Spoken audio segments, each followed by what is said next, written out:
Welcome to the Desire Over Doubt Show, coming to you from Savannah, Georgia, with your hosts, elite and international elite lifters, Nate Korpusic and Savage Cat.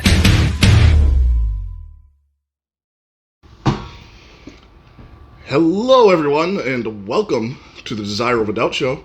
I am Nate Korpusic, and with me as always, Savage Cat. Savage Cat. What are we talking about today, Savage Cat? Today we are talking about how to know what style of program to follow. And how do you know? Well, it's really simple. You just do. So you just go with it. You just So when you go to the gym, you do whatever the bros on Instagram tell you to do. number one, Instagram, yep. And then if you don't find anything you like there, then you do what the bros on YouTube tell you to do. So second up is YouTube. Yeah. Okay. Is there a third? Somewhere you go? Your local gym and just see whatever anybody else is doing?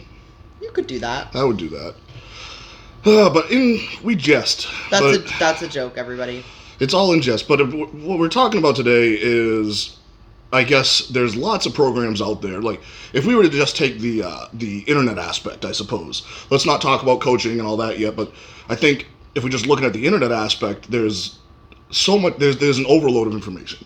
Yes. It's overwhelming. It is. That's like one of the number one questions that we get asked whenever we go out, like literally anywhere, and people are like, "Oh, you guys look like you lift."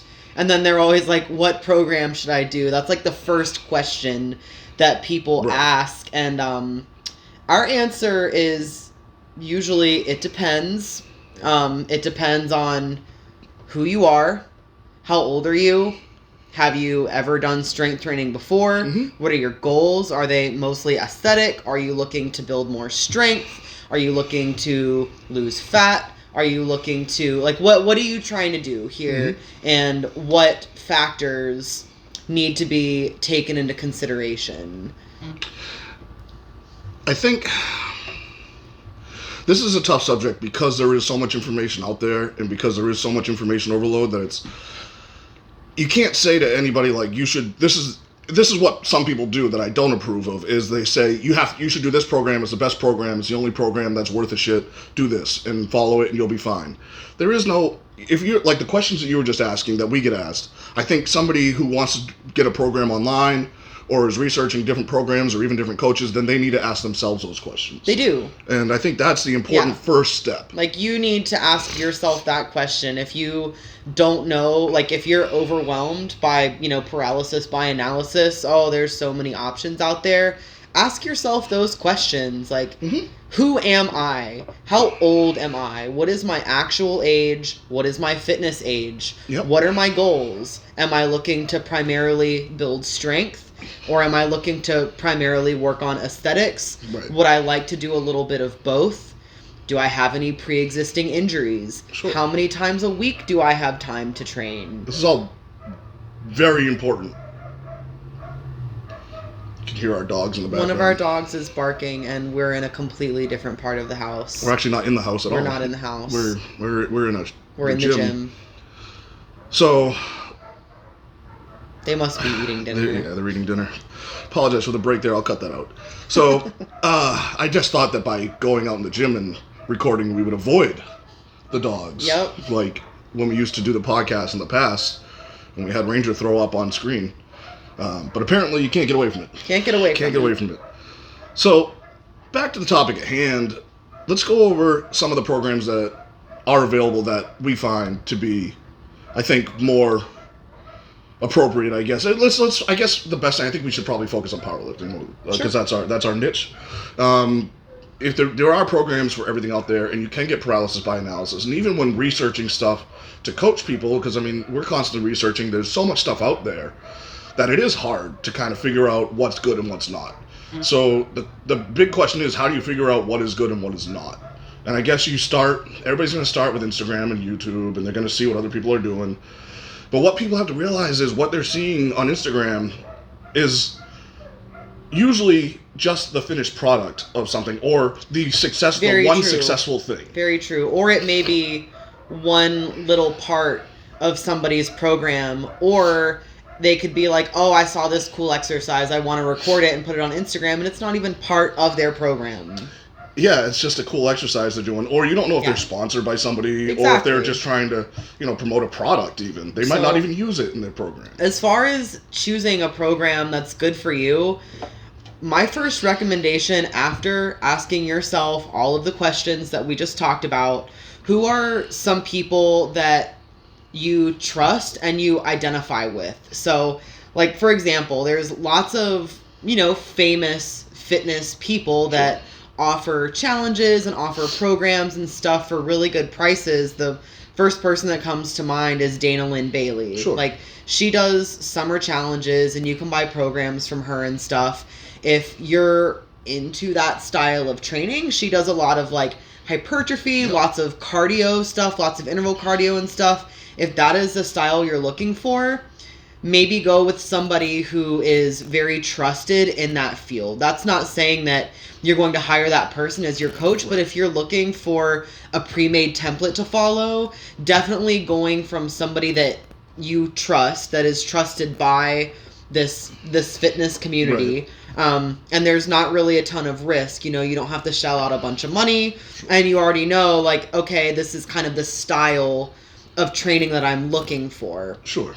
With that said, like, you have other people, like we talk about Stacy Burr does, she has some pre-made programs. Those are mostly going to be, like, they're not really aesthetic-based programs. They are primarily strength and powerlifting programs. But I trust them. They're good She's programs. A powerlifting coach. So if that's what you're looking to do, your primary goal is building strength specifically within powerlifting, maybe going with a strength or powerlifting coach to buy a pre-made program. If you are kind of into a lot of different things, there's the hybrid performance method. There is. That is definitely...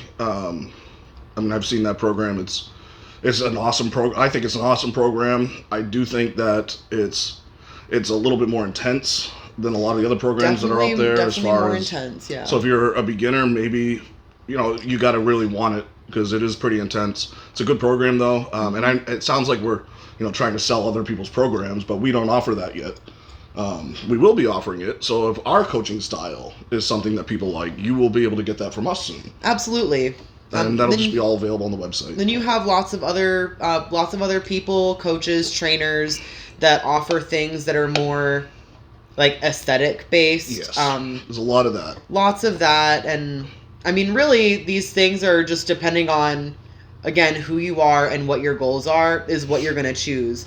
Most of these programs, though, are built off of general principles of strength and muscle building. So it's not just like, oh, Stacy Burr has this crazy magical technique for doing this, or like, oh, Dana Lynn Bailey has this amazing patented technique. Like, these are principles you're paying for their knowledge. You're paying for their knowledge. In their experience. Exactly. And they're maybe like their favorite supersets of exercises or things that they have found to be effective within a framework that has been around like forever. Yeah, and the people we are talking about are people that have proven the effectiveness of their programs. And I stand behind everybody that we just talked about. Yeah, for sure. Absolutely. Everybody that we just talked about is above par for me, I think. And I think you spoke on the generality of the principles of it, and I think people need to realize that these programs, they are general too. They're not going to be hyper specific to your needs. And it goes back to that old thing, like, you get what you pay for. And yes, you're getting a good product, but you're getting a more general product than if you were to have a coach looking at you all the time. Even a virtual coach is going to see your videos and critique you. But with a program like this, you're going to be running through it, and you're not going to, like, your needs might be different than the person next to you. So the program's going to be tailored generally to a more general place, which is what I think is a good place for, if you're just starting out and you don't have much money, that's a good place to start, honestly. You got like figure out if you even like it first. Yeah, I mean, and it's when you get farther along in your career that you really need more specificity, because you're looking for that 1 or 2 pounds or 5 pounds on your total. When you're in the beginning, you're not necessarily grabbing for 5 pounds. I mean, you're going to get beginner loading, and you're going to get a ton of pounds on your total, hopefully. Exactly. Not saying if you're a beginner you shouldn't get a coach. If you can, I always think I mean, if you can and you're serious and you know that whatever the sport is something you want to do, if it's bodybuilding, powerlifting, strongman, Olympic lifting, and you know you're serious, get a coach if you can. And that pays off in so many more ways, because a program's not going to help you on meet day. You know, like with powerlifting specifically, there's a lot that goes on behind the scenes. And I've talked to lifters about this over the years, and lifters who have gone to their first meet and tried to do it themselves, and they've been completely overwhelmed. Yeah. And then when they have the coach, they're like, I just didn't have to worry about anything. I just went and did the lifts, basically. You know, I warmed up and did the lifts, and it was so I mean, you're not going to get that from a general program either. But again, that's not what we're talking about today. We're talking about how to choose a program if you are to do that. So I think the top couple of that, if it needs to have linear progression. Yes. And we're talking about our sport and powerlifting mainly. To gain strength, you need linear progression. Science has shown us that is the way. You have to put your muscles on the edge. And I think programs like your 5x5 strength method, for those of you that like it, if you're a West Side Barbell fan, you got conjugate method. What else? I mean, there's so many. There's German volume training. Then you've got different like programs named after the athletes that have made it. Like Eric Lillybridge has a couple of really good programs that he puts out, and those are, but again, they're general, but they're really good.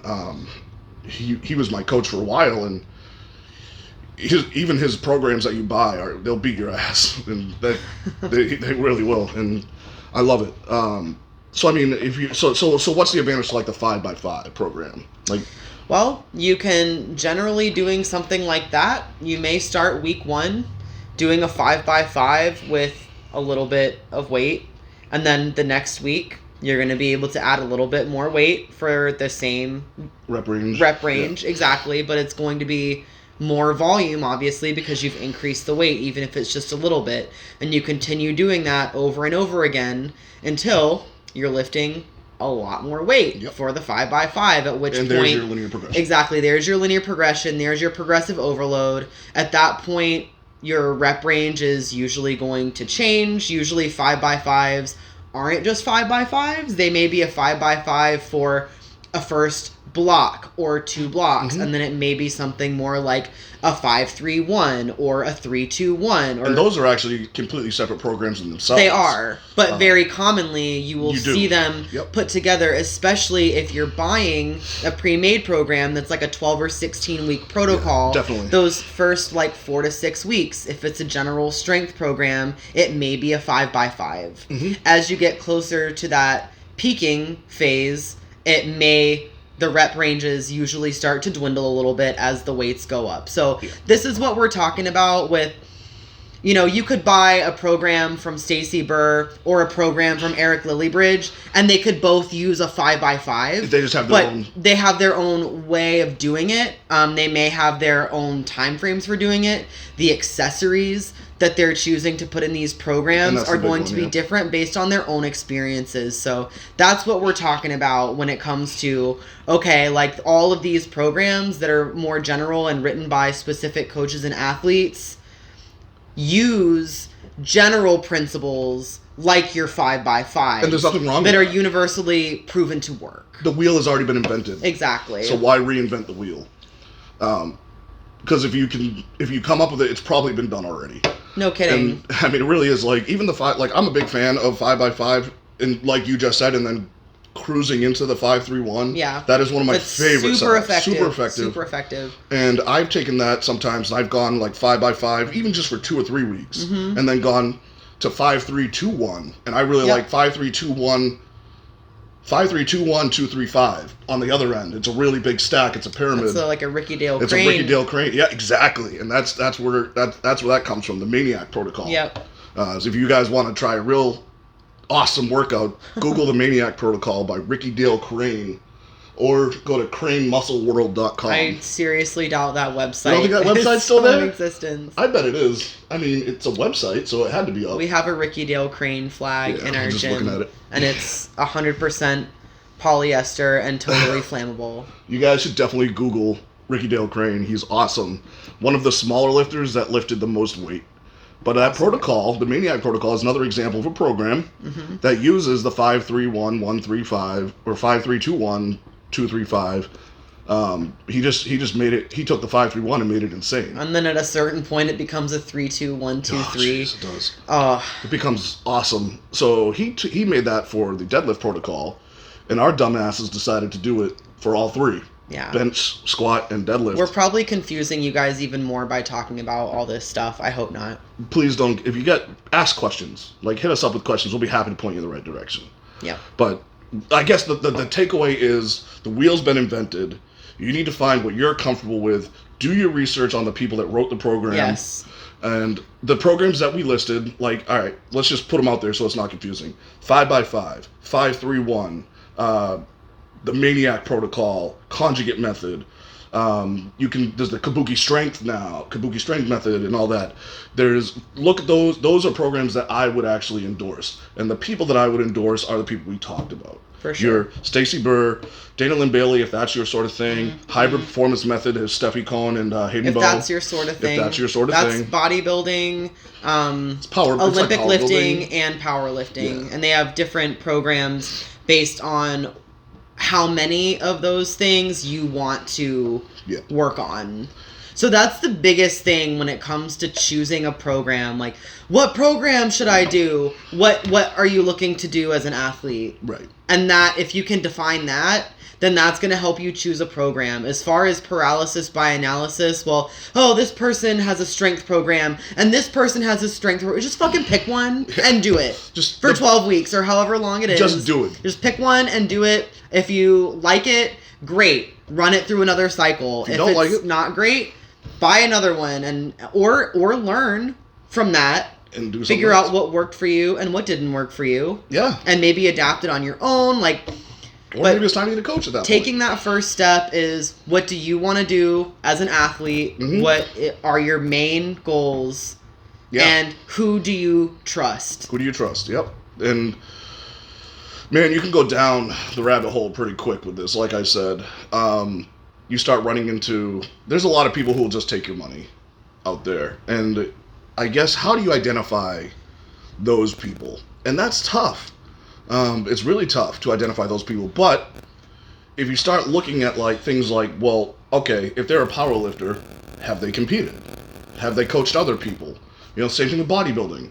Have they done bodybuilding themselves? Have they coached other people before? What is their resume? Should I buy this program? Whereas if you find somebody who's selling a program for pretty cheap, you're going to get what you pay for. I mean, generally the pre-written programs are pretty inexpensive. They are, but I'm saying you'll get people that'll do a $5 program. Yeah, no. And that's usually not great. And you look up the person who wrote it, and you can't find anything on them, that might be a flag. Yeah. And I think that's important too. You don't want some...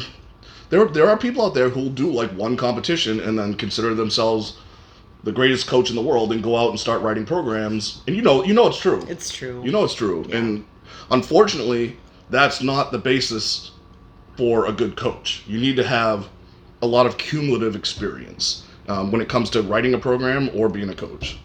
So I think I definitely endorse the programs we talk about, and there are more out there. But you want to look for that linear progression in every program. I think that's the most important thing. Absolutely. So I guess we should describe exactly what linear progression is, so that people know what to look for when they're looking at a program. It is exactly what it sounds like. Linear progression. That's a cop-out. So, linear progression. If you're looking at a program, you should see an increase of either percentage, RPE, or even just raw weight numbers every week when you get to in powerlifting, mainly your big three. Or an increase in repetitions with the same weight. Yep. And that's still linear progression. That is your still overall volume. Exactly. Your overall volume. That's really what you're looking for, is the increase in total volume from week to week. Yep. Usually that happens in the main lift. It usually will happen in whatever the accessory is that happens directly after your main lift, which in powerlifting is typically a variation of whatever that lift is that you're working on for the day. Yep. And then from there, your accessories kind of trickle down. You won't always see an increase in the weight or rep range that you do for something like a bicep curl or a tricep extension, but let's say you have a bench press, right? It's 135 for 3 sets of 5 this week. Next week, you may see 135 for 4 sets of 5. You may see 135 for 3 sets of 5 to 8. Or you may see 135 to 145 for a set, for 3 like sets of 5. Yeah. Exactly. So there's many ways that you can use linear progression, but all of those things, no matter which one you pick, is going to it's going to output an increase in total volume. You're getting that overload, which is what you need. And so that the volume, which, just to define that, if you don't know what volume is going to be your total amount of weight lifted. So like if you do 200 pounds times 10, that's 2,000 pounds. Yep. And then you take your sets into account. So how many sets is that? And you multiply that out. So let's say you do 200 pounds for 10 reps, that's 2,000 pounds. Or if you do 500 pounds, that's only 4 reps. Your volume's the same, and they both target different things, obviously. But we're looking for that linear progression with that total volume. And so that's just a little something I think people can look for when they're looking for a program. If you don't see an increase like that, gradual increase, you're not looking at a linear progression program. True. You're not. Very true. And that's vital. It's important. It's the only way. I'll just come out and say it's the only way. hey, you got to lift more weight to be able to lift more weight, right? And, we also train fitness clients, and we picked up a new person this week who's a total gem, awesome guy. And he told us his exercise he does every day is bicep curls. 25 pounds every day for 20 reps. And he wondered why he wasn't progressing. And I'm like, well, how would you even know you're progressing? You're not adding any weight. You're not adding any volume. If you're doing the same weight for the same reps every day, your body is going to adapt to that. And suddenly that training stimulus is not really much of a stimulus anymore. That's right. So you either need to do a variation. So for something like that, like let's say this guy literally just has a set of 25-pound dumbbells at his house. So, and that's fine. You can do a lot of stuff with it. So if you want to make that more difficult, you could do something like a tempo bicep curl where you're slowing down the eccentric phase. You could do a Zotman curl where you're putting more stress on the forearms. You could do 21s. You could do anything like that to make the training stimulus different, where your body is going to say, ooh, okay, this is new. And then you're going to respond to that stimulus even though you're still doing a bicep curl with 25 pounds. Different movement. And he's not even a power lifter, so you can see how this applies across the board. Absolutely across the board. And you talk to bodybuilders, power lifters, Olympic lifters, arm wrestlers. They're all going to say the same thing. Progressive overload. Progressive overload. And that's the way to do it. The other thing to consider that we kind of touched on a little bit about is the volume. So high volume versus low volume. Yes. This is another question that we get asked all the time. Somebody actually asked us this the other day. Yeah. And was it Gary again? No, it was that guy that we ran into. Oh, right. That very nice gentleman on River Street. Yeah. He promptly told Nate he looked like he could bench press a boat. And then, it's not true. I can't. And then asked what program he should be doing, and then asked for money. Yeah, but he was working. He was working for a charity, y'all. He wasn't just asking for money. All right, he was collecting money for charity. I think he was buttering me up. No, he used to be a football player. He's been out of it for a few years, and most football players train very heavy. They train heavy on their main competition lifts. I say competition lifts, it's competition power lifts. Right. But a lot of the times they are not through full ranges of motion, obviously, because their standard is not the same. They're moving the weight for a different reason. Right. Their training also usually encompasses a lot of agility work, things like plyometric work, and also a lot of speed work, and then some higher volume stuff too to help them work on their endurance and obviously increase their muscle size. So this guy said, so what's the deal with, a lot of the times I see guys in the gym and they're doing a bunch of reps with a little bit of weight, and then other times you see guys doing just a few reps with a lot of weight. What is the difference between those, and how do I know what to do? And I think there's a whole podcast in that alone. Totally. Pretty much. But, excuse me, to take it I guess, one step at a time. If we're doing, and if you're an experienced powerlifter, you know this, if you're doing low reps and high weight, you're increasing your strength. You're building power and strength. Power is actually a little bit different of a term. So you're mainly building that strength.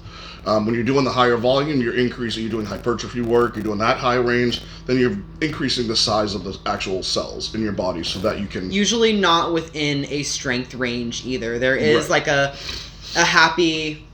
I like to think of it as a happy medium because it kind of...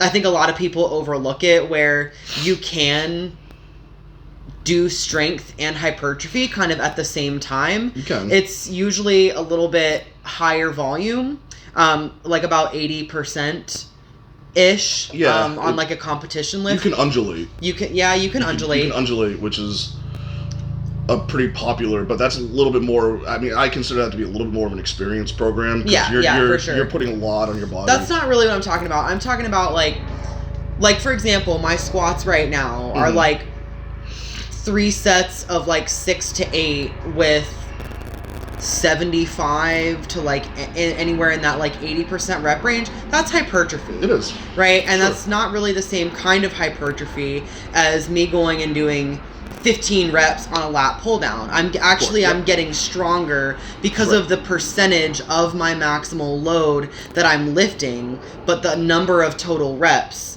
is what puts it into that hypertrophy range. So I'm probably going to get bigger quads from that, and I'm going to increase my strength from that. And there's a whole lot of things chemically that happen when you're increasing the size, which is why you still want to put hypertrophy in your program, because when you start increasing in size, you do things like with a male, you increase your testosterone level, which is then going to help you lift stronger and more, and it does too in the females to a lesser extent, chemically. But you really need all three.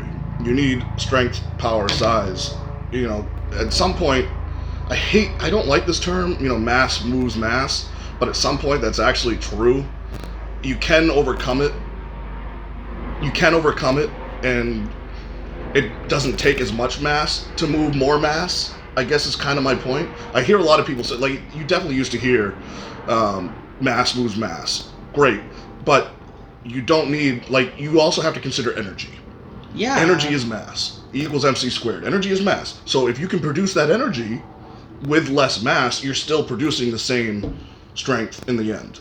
So like somebody who's smaller can produce that much energy when you do something like when you have the that's where hypertrophy really comes in. I mean, especially if you're talking about like, I mean, let's say somebody is bigger than me, right? They're 40 or 50 pounds bigger than me, but only in fat, right? Yeah, they don't have any more muscle than I do. That does not necessarily mean that just because they have more body mass, they're going to be able to lift more weight than me. They don't have as many motor units to recruit, so the likelihood that they're going to be stronger just because they're bigger is not true. And that is an old, I guess that's an old saying, and I still hear it to this day, though. I still hear it all the time. And then I see smaller people outlifting them all the time. I mean, you look at like James Vang. I bring him up a lot, but he's not a big man, and he bench presses over 400 raw and over 500 equipped. I mean, that's energy pushing mass. That's not mass pushing mass. So the only time just like one motor unit, that's just him. And he recruits the whole fucking thing. Yep, it's so true. Oh man. But so the only time I guess mass is important for moving mass would be, not the only time, but one of the times I can think of is when you are playing football and you have that horizontal energy, you are transferring a lot of kinetic energy if you have more mass. For sure. So if you need to block or put somebody down and you have more mass, that's why you want big football players. Now the obvious goal is to be big and fast. That's kind of what we're talking about between high volume and low volume. One is going to build endurance, speed, explosion, and the other one's going to build strength and power.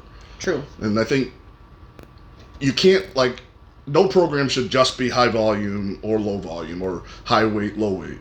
The program should agree. It should incorporate both, and you need to consider the reasons for both of those things. Like, even in a strength phase, for a lot of my athletes, I won't necessarily keep all of their accessories within a strength range. Like, I'm not going to have them doing dumbbell overhead presses for like 4 reps or 3 reps. Like, you know, if we're doing something like that, it's probably going to be a main movement that they're doing that for, and then they're still going to have a little bit of hypertrophy in there. So it may not be like 12 to 15 reps, it may be more like 6 to 8 reps or 8 to 10 reps or something like that, because we do still want to continue to build them in size, because all that's gonna do is benefit them to have a more stable base. I mean, if we have a bigger upper body, we're gonna be more solid on that bench press. If we have a bigger upper back, we're gonna be able to stabilize that squat bar even more. If we have a bigger core, we're gonna have more to brace into. You know, it's just it pays to be bigger. Build the muscle, pack it with the strength. Yep, exactly. Build the muscle, pack it with strength. That's my favorite saying. Build it, put it in. It's so important. I hope this helps some of you guys out there. I hope that, you know, this is not overload, because we're trying to avoid that. We're trying to get you out of overload from all the stuff that's out there. But basically what it comes down to is you should have a good amount of volume and a good amount of weight altering. So you should have high volume, and you should have low volume. You should have high weight, and you should have low weight in your program. And when you're investigating a program, make sure the people are reputable, that they have a good history of helping other people in the program. You know, speak to people that have actually done the program. If you have, just do your research, because the last thing you want is to do a program and absolutely hate it and not want to do anything. For sure. So that's the best advice I can give. I think there's a program for everybody out there. They just need to find it, and it's going to change many times throughout your career. Absolutely. And you're going to notice the more you do different programs from different coaches and you gain experience, that there is a certain way that they're typically going to be laid out. Usually no matter like what kind of athlete you are. And it's kind of like big to small, almost like a reverse pyramid. So whether you're powerlifter, Olympic lifter, bodybuilder, strongman, whatever, you're usually going to come into the gym and you're going to do your main competition lift first. Yep. So the way that you can think of it is, okay, where am I going to expend the most energy? Where do I need to perform the best? What is the most important? It's usually going to be your competition lift. So that's what you're going to do first. Yep. Usually after that is something secondary. So it may be a variation on that competition lift, or a builder for something else. Like you could have a squat and then like an RDL or some type of deadlift variation, maybe another squat variation. You could even have a squat and overhead press, or squat and bench day together. That's pretty common. Yeah, definitely. And then from there, the accessories will start to trickle down to things that use less and less energy until you get to the end of the workout. So usually what you'll see is compound, large muscle groups, smaller muscle groups, isolation, and then typically core work is what will finish off a workout. Core work or something like super isolation, like a bicep, tricep, something like that. So that's, I mean, you laid it out. That's what you should look for in a program, basically. Yep. So go out there, do your research, ask us any questions, shoot us a message, comment below, and if you're on YouTube, feel free to come into the comments and hit us up and ask us questions. If there's something you want us to dissect and talk about at some point, then we'll definitely do it if it's appropriate. So just shoot us a message there as well. We're gonna be at the Tough Expo in South Carolina in about 3 weeks. February 19th. So it's 3 or 4 weeks now. So about 3 or 4 weeks we'll be out there. Our team, we got about 10 people competing. So if you guys are out there in South Carolina, where is it, Greenville or something? Something like that. I don't remember. But it's the Tough Expo. It's a whole expo going on with a lot of vendors and stuff. So stop on by, come see the lifters, and support the sport. And support the lifters as well. Support everything. Support us. Go to vikingstrengthnutrition.com. And buy some of your supplements that you need. As always, guys, this podcast is brought to you by Sunkist. No. No? By Viking Strength Nutrition. That's right. Always Viking Strength Nutrition. Yep. For all, what is it? Feed your inner Viking. That's right. Conquer. That's our slogan. Conquer your goals. Conquer your goals. And feed your inner Viking. That's right. Go to vikingstrengthsups.com or vikingstrengthnutrition.com today and get a 10% coupon. Buy some shit. Buy some shit. Great, guys. Well, thank you for listening. Again, I'm Nate, and this is Savage Cat. And we'll see you at the gym.